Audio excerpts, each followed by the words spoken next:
Of solving linear inequalities. One thing to note, these negative or these less than or greater thans, they're going to act like an equal sign. So we're going to treat this the same way we would do it if it said x minus 15 is equal to 25. So our first step is we're going to bring the numbers onto one side so we can isolate x. So we're going to do that by adding 15 to both sides. If you add 15 here, you no longer have it. And on this side, that's how you get x is less than 40. All right, how about for something like this? You have 10 is less than 2x minus 12, which is less than 20. So that means 2x minus 12 is somewhere in between negative 10 and 20. But what does that mean for the value of x? All right, well, there's two ways that you can solve this. We're going to break it up into two parts.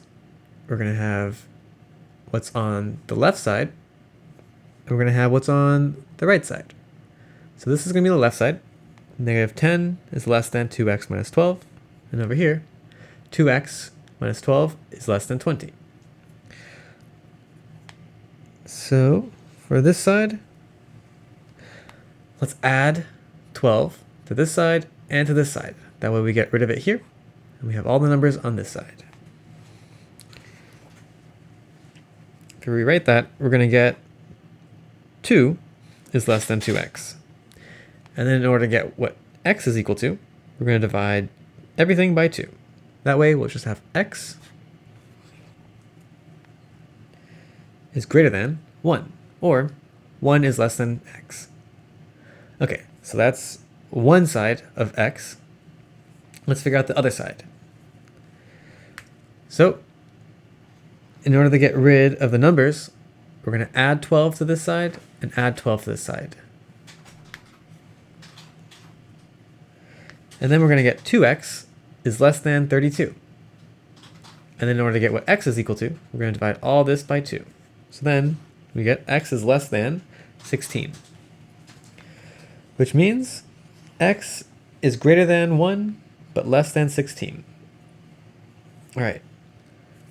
How would we draw that on a number line? So I've drawn a number line down here, 0, 10, and 20.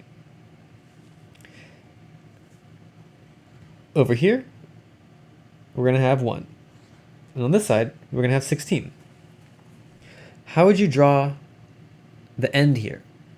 Is it going to be a closed circle, open circle? Since x is greater than 1, but it's not equal to 1, over here, we're going to have an open circle. And same thing for 16. Since x is less than 16, but not equal to it, we're also going to have an open circle. All right, cool.